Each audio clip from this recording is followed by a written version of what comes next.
Hi friends, welcome to Agathiya village. இன்றைக்கி நம்ம இந்த வீடியோவில் ரொம்ப ஹெல்த்தியான ஒரு ரெசிபி தாங்க பார்க்க போகிறோம். ஆமாங்க, கீரைகளின் அரசி அப்படின்னு சொல்ல போகிற இந்த முருங்கைக்கீரை துவையல் தாங்க.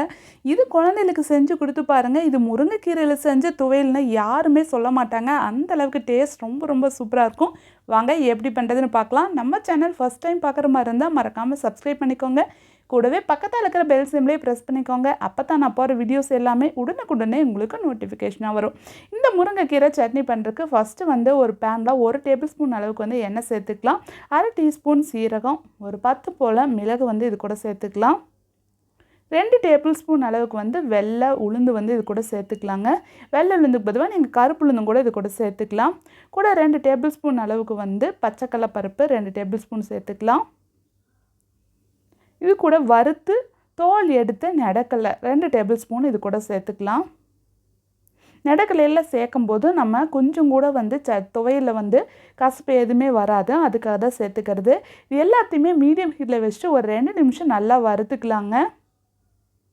கொஞ்சம் கூட கரைஞ்சிடக்கூடாது. மற்ற பொருட்கள் உடனே சேர்த்துட்டோம்னா வணங்காது. அதனால் ஃபஸ்ட்டு லைட்டாக வறுத்துட்டு அதுக்கப்புறமா மற்ற பொருட்கள் சேர்த்துக்கலாம். காரத்துக்கு 2 பச்சை மிளகாய், 3 காஞ்ச மிளகாய், ஒரு 4 பூண்டு, ஒரு 10 போல் சின்ன வெங்காயம் இது கூட சேர்த்துக்கலாம். சேர்த்துட்டு இது எல்லாத்தையுமே லைட்டாக வணக்கி விட்டுக்கலாம்.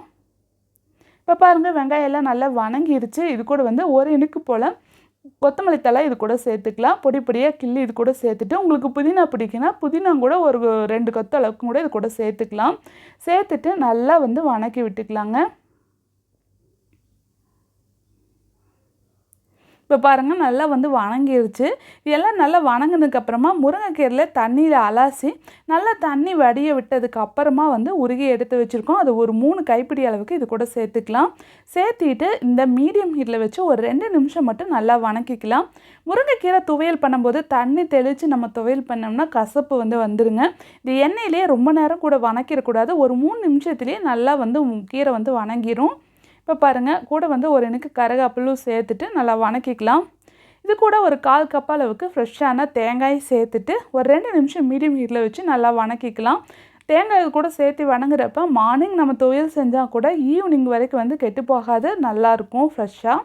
இப்போ நல்லா எல்லாம் வணக்கியாச்சுங்க. இது 2 நிமிஷம் ஆறட்டும். ஆறுனதுக்கப்புறமா மிக்ஸி ஜாரில் சேர்த்துக்கலாம். இப்போ இந்த துவையலுக்கு தேவையான அளவுக்கு ஒரு 1 டீஸ்பூன் அளவுக்கு உப்பு சேர்த்துக்கலாம். கூட ஒரே ஒரு இனுக்கு அளவுக்கு மட்டும் புளி சேர்த்துக்கலாம். புளியை அதிகமாக நம்ம சேர்த்துக்கிட்டோம்னா டேஸ்ட் எல்லாம் போயிடும்.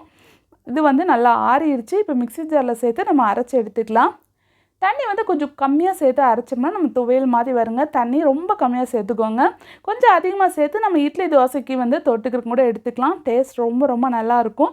அது சூடான சாதத்தில் கூட 1 டீஸ்பூன் அளவுக்கு நெய்யோ அல்லது நல்லெண்ணெய் சேர்த்து சாப்பிட்டோம்னா ரொம்ப நல்லது. குழந்தைகளுக்கும் நோய் எதிர்ப்பு சக்தியை அதிகமாட்டிருக்கு. அடிக்கடி இந்த கீரை சட்னி செஞ்சு கொடுங்க. இந்த வீடியோ உங்களுக்கு பிடிச்சிருந்ததுன்னா லைக் பண்ணுங்கள், ஷேர் பண்ணுங்கள், கமெண்ட் பண்ணுங்கள்.